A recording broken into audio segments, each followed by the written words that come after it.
Hello, Jambo, Karibu, welcome to my channel. My name is Chilanda and this is Library Without Borders.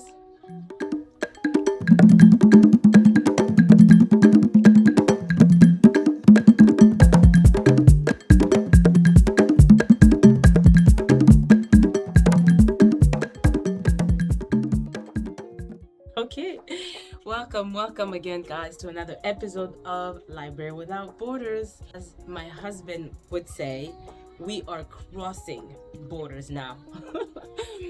Just to say that it's nice to be speaking to an audience that's not just where we are, but that's coming from everywhere around the world. Hence that joke of we are crossing the borders. Okay.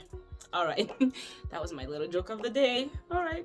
So, how are you guys? How was your week? How was work? How's your family? How are you guys doing? Please let me know how you've been faring this whole week. On my side, I've been doing good, but I believe I'm coming down with a little throat something because my kid has it, I have it, and I don't know, there's something in the air that's making us a little sick, but trust that I will get well and we're gonna get well. So before we even jump into it, I want to let you know that this video, I will be reviewing this book, which is titled A Spell of Good Things by Ayobami Adebayo. And as you can see, I started tabbing this book. I usually don't. I like to highlight my book, but I've watched other booktubers talk about how they usually make use of these tabbing elements, and I said, why not try them? And oh my gosh, guys, this book, I'm not done, guys. I still have this much left. But the reason why I'm even reviewing it now before being done, it's because I know that I usually do not tell the end, right? Because these reviews are supposed to be spoiler free. So since I'm not done the end and I will never tell you the end, I said I read most of the book. I know the content of the book, that I know I can comfortably review it. So that's what I've decided to do. And I also have a bonus book that I will be sharing after my review of this. So guys, where do I begin? Inyola's family and Warula family. Sorry, let me get these names right. All right, guys. So it's Wuraola's family, and then we have Inyola's family. So before we even get into it, guys, how about we pop some wine and let's get comfortable. Let's get into it, really. Let's get into it. So I'm gonna sit down,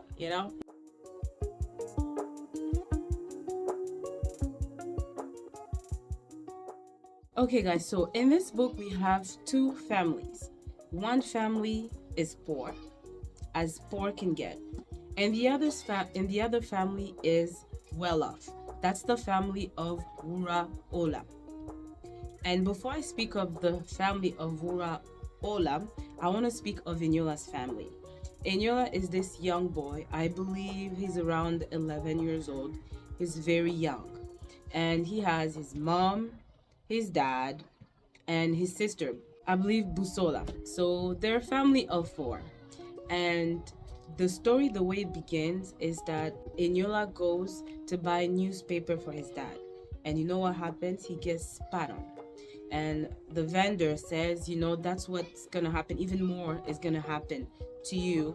If you come again, you're not able to pay, for the newspaper. And that's basically how we are introduced to the reality and the life of Inyola. He goes back to his parents, and his dad is not able to find a job. He used to be a teacher, but I guess they were laid off, and he lost his job, his teaching job. So now he's basically mopping around the house, and he's not able to do anything. And you meet the mom, who's still vigorous, who's still trying hard to bring something to the table. She has a little bit of money. She does a little bit of selling certain items at the beginning until that fails, and they are forced to do other things in order to bring food to the table and keep their shack of a house. As I'm going through the book and looking at how the story of Inola unfolds, I'm just like, my heart is like breaking in pieces, to the point where Busola and Inola, they go to school and the teachers keep beating those kids because the parents are not able to pay for their school fees. And the sad story is that the parents know about the flogging. They know about the beating. Like, I cannot conceive that. Guys, I am Congolese and I remember going to school and we were being beaten. And I remember, just to tell you a little bit of my story, we were going to a all-girls school. I would wear my uniform and under my skirt, I had some shorts so that when we would get the ruler, that's what they would use. And sometimes they would use a piece of rubber to hit us, but mostly it was the ruler. When we get the ruler, you just flinch, ouch, but you know that it was not hitting your skin. And at some point, I see that Eniola does use the same trick. But it's also so heartbreaking at some part where he talks about how he would hear other kids in the school screaming because they're being beaten, and him anticipating what was coming and deciding if he should stay or he should run away. Like, whoa. That was as one aspect of Iniola's life that really hurt to the core. Let's go to Wuraola. Wuraola is well off. She's a doctor in a hospital that basically has 2 physicians and a lack of nurses, but she does what she does, okay? She's in a relationship with Kunle. Kunle is her boyfriend. At the beginning, you're introduced to their relationship. It looks like it's a cute couple. They're all, lovey-dovey, all nice. He's very attentive. He comes to get her at work. He brings her food, all that good stuff. You're just like, aw, that's so sweet. And you also meet Wuraola's mom, who wants her to get married because Wuraola is about 27 or 28. And in Africa, when you're pushing 30, you're going to be an old spinster. So her mom is all about Kunle, and Wuraola needs to get married. But the story of her mom is also that she comes from a poor family and she had to struggle. She lost her parents, but she has her siblings, and in her mind, she decides that her family will not ever suffer like her. And that is why she wants her to marry into this family, Kunle's family, because they're a family of politicians and they're well off and it's a good match, why not? So she's almost pushing Uraola to go into this marriage almost blindly, just go for it. And at some point in the story, where the story becomes interesting, is that Motara is Uraola's sister. She stumbles upon them and sees Kunle slapping Uraola. And that's when we are first introduced to the real relationship between Kunle and Uraola. You now find out that it is an abusive relationship. And the author, man, she did this well.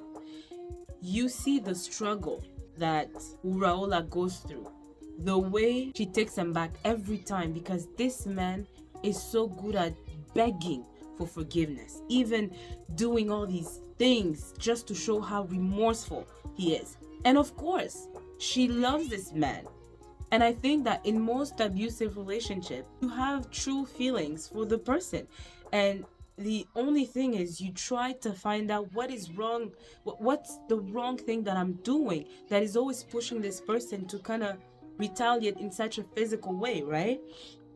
And I think that's what she's trying to show in this book, that there's still real, genuine love between Kunle and Uraola, but this guy has a monster side about him that will either break this relationship or make it.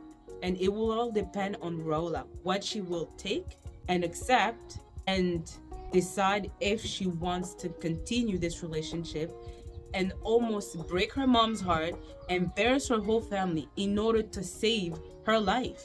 And that's basically the story of Uraola.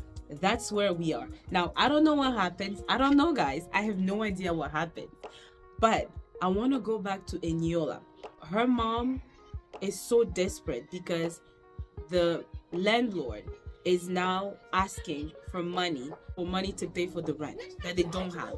The landlord comes at their door and tells them that they have a few weeks to come up with that money or they're leaving. And the dad is still mopping around, like he's sleeping in his bed while his kids are struggling or being beaten, and he doesn't even have the face to go and face those teachers because he knows he cannot pay the fees, and he wants his kids to continue going to school. His words of wisdom are that the beating will last only a few minutes, but knowledge will be for a lifetime, which I get it.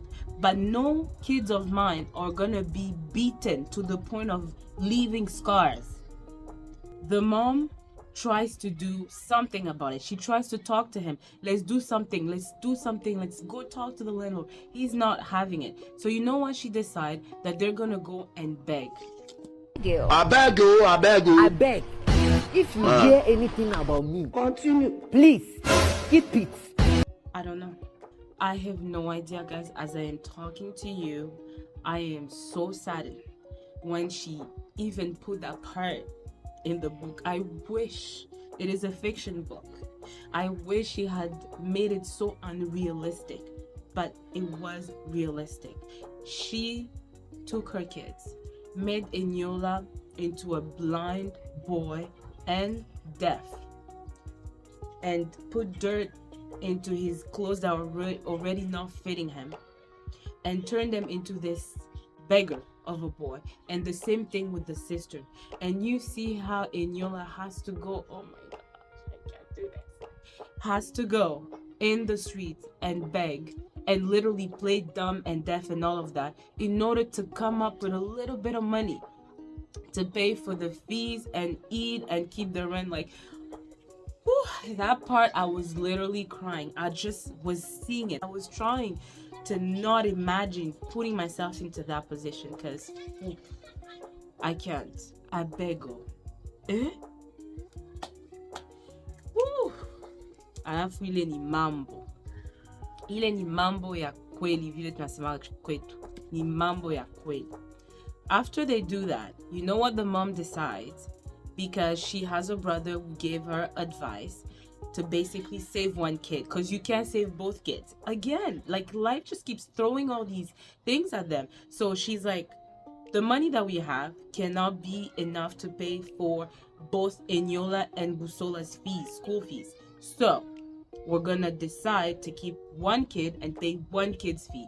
Ooh, that's when I was like, if desperate was not already desperate, now I've like dug a hole where I'm like sinking even further, because I now have to decide to just pick one kid. And Eniola is the one who actually did the most begging and came up with money. But the parents decide to allocate that money. And that's the story, guys. When I was hearing people talk about this book, A Spell of Good Things, I didn't understand the hype about it. But this book is so raw in the feelings that it gets out of you. This book made me question life, made me question the things I would do in order to save my family from poverty, and how low would I go to save my family, and question how do you even get to that point. There's so many feelings that this book arose in me, it got me to a place where I was like, wow, some people really got it bad. You have these two families where one is dealing with such poverty that it's unconceivable, and you have the other family where they are well off, but they are blind to see what's going on in their daughter's life, the abuse part. And the fact that Raola is so stuck, she's not able to go to her parents, her mom who gave her life, and tell her what's going on because she doesn't want to embarrass the family. That's deep. That was my review on A Spell of Good Things. Ayobami Adebayo, you are talented. The way you can weave a story and bring it to life to the point where we find ourselves feeling what these characters feel is amazing to me. You are talented and you keep doing what you're doing, because girl, you're the best. Like, stay with me and a spell of good things. Oh my god, I think they're gonna be among my favorite books of the year, like hands down, hands down.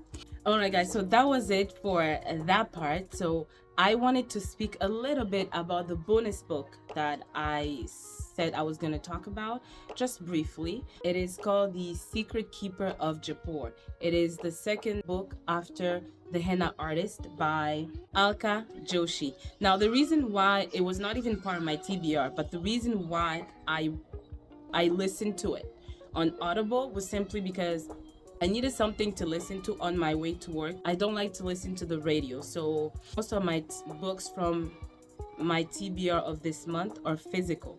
So I didn't want to buy the same physical books on Audible. But I knew I had started The Henna Artist and the second, and there are 2 books in that series. So I was like, okay, then I'll just listen to the second part, which was The Secret Keeper of Jaipur. Now, if you recall my review that I did on The Henna Artist, I did it with Stay With Me by Ayobami Adebayo. Now, I don't know why I'm doing these 2 again. Like, I didn't do it on purpose. I swear, I did not do it on purpose. It just happens that I'm doing another The Secret Keeper of Jaipur alongside a Spell of Good Things by the same authors that I reviewed in my other video where I did The Henna Artist and Stay With Me. But anyway, so this is the sequel to the first part, where we had met Lakshmi and her sister Radha, and that beautiful story where she was, very well known in Jaipur, and she was doing all these henna designs on these elites society, and including the Marahani. Oh my gosh, it's so complicated, but that's where we meet Lakshmi. And in this part, we meet her again. She is married with Dr. Kumar. We also meet Malik. I didn't talk too much about him in the first part because it wasn't really about him, but it's that little boy that was always helping Lakshmi every time she would go and do the henna artist. He was basically her porter. Like, he would take stuff, all the henna items, and help her wherever she went to do the henna. And he was basically like a son to Lakshmi. So it's his story in the sense that he's all grown. He's about 20 years old, and school was paid. Long story short, guys, school was paid for him. And in Jaipur, there's this beautiful theater that is being built, and it's supposed to be the theater of a lifetime. Like, it's supposed to be grand and so on. But around that construction, there are things that start to fall apart. And we also meet this love interest of Malik, but she's in Shimla, where Shmi now lives. She had to leave Jaipur because it was no longer safe for her to be there, and she knew she was no longer going to be able to make money. So that's why she had moved to Shimla, where she married the doctor, and she takes care of a hospital and plants, all that great stuff. And that's where Malik also moved with her at some point before he went back to study in Jaipur. And he met this lovely lady called Nimmi. Nimmi is this tribal woman who's basically not educated, but she's lovely. She's basically, how do you call it? Those people who have sheep and brings them to graze somewhere. So they have a love thing going on, but he's over there in Jaipur studying, and then she's over there. Now, what we discover in this book is that there is trafficking of gold that is happening, where what they do, they shear the wool of the sheep. So they remove the wool, and then they will hide the gold under those animals. I'm just gonna say animal because I can't seem to say sheep. And what happens is that Nimi's brother is involved in the trafficking of those gold, and something happens to the brother, and now Nimmi has to do something about it because she's kind of involved with the brother because it's a brother. And what happens is that if those gold are not found and brought to where they're supposed to be, they're gonna come for everyone. They're her family, and she got 2 kids, and we don't want that. So obviously Lakshmi, being Lakshmi, she gets involved because she wants to help. She's Malik's love interest, so she has to help. She helps, and they basically discover that gold is somehow involved with what's going on in Jaipur, where Malik will unfold or unveil all of that through these bricks that were used to build that big theater. Because in this book, that big theater collapses, guys, and people die, and some are injured. And royalty is also involved because it is their builders that were in charge of building that theater. So what happens? And that's what Malik is gonna do. He's gonna discover that the bricks that were used to build this theater were non-quality bricks, and they were trafficked through that same company that has to do with the gold. It's a whole, comes back full circle. But I enjoyed the story. It was very interesting. It had moments of mystery. It had moments of like, no.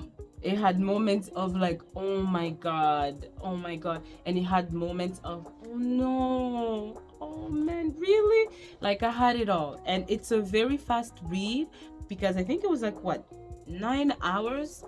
So I finished it pretty quick, and because I started the henna artist, it only makes sense that I finished the series. That was the story of Malik and Lakshmi and Nimi and royalty in Jaipur, India. So if you enjoyed the henna artist, or if you read the henna artist, let me know what you think of The Secret Keeper of Jaipur, and leave me a comment below if you read it. And if you haven't, let me know if you're gonna pick up because it's interesting. And let me just rate the 2 books. So, A Spell of Good Things.